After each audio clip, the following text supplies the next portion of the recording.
भैया किसानावा हो सीमा के जवानावा, देशवा के रखिय भैया आँखी के सामनावा।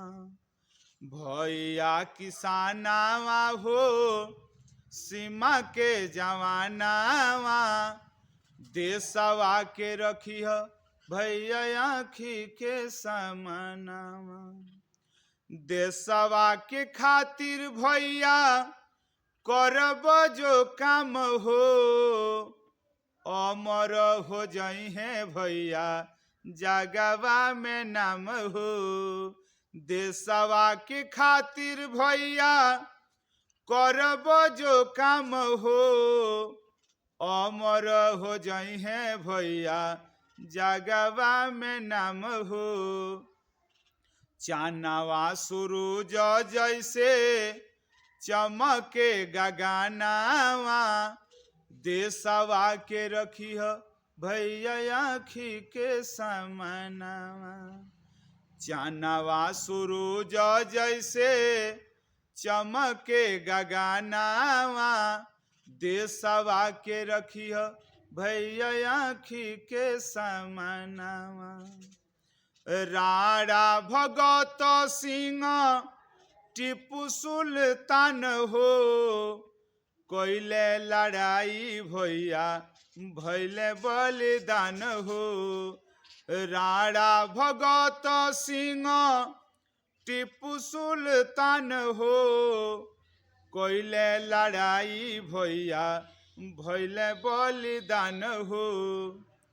उनकर कहानी सुन के बरस नया नवा, देशवा के रखिय भैया आँखी के सामनावा। उनकर कहानी सुन के बरस नया नवा, देशवा के रखिय भैया आँखी के सामनावा। रण बीच कूदी गईली रानी लक्ष्मी बाई, दुश्मन से लड़ी के दे खौली वीरताई। रण बीच कूदी गईली रानी लक्ष्मी बाई, दुश्मन से लड़ी के दे खौली वीरताई।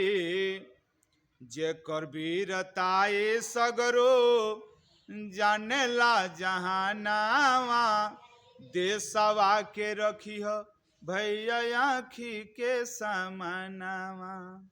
जेकर वीरताई सगरो जानेला जहानावा, देशवा के रखिय भैया आँखी के सामनावा। अमर शहीद भइले धरती के लाल हो, सभे करेला भैया उनकर बखान हो। अमर शहीद भइले धरती के लाल हो, सभे करेला भैया उनकर बखान हो।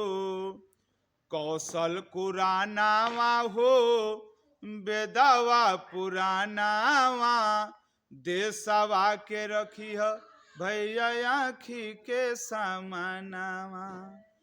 कौशल कुरानावा हो बेदावा पुरानावा, देशवा के रखिय भैया आँखी के सामनावा। भैया किसानावा हो सीमा के जवानावा, देशवा के रखिय भैया आँखी के सामनावा। देशवा के रखिय भैया आँखी के सामनावा। नमस्कार। बहुत भैया लोग के आदेश रहल कि एगो राष्ट्रीय गीत सुना दी, तो वो सबके आदेश के पालन भइल। हमार गीत आप सबके अच्छा लागल हुई तो अधिक से अधिक लाइक सब्सक्राइब शेयर कर देव। कमेंट में भी बताएब कि कैसा लागल हो, ताकि यही तरह के गीत कविता के माध्यम से हम आप सबके सेवा करते रहें। नमस्कार।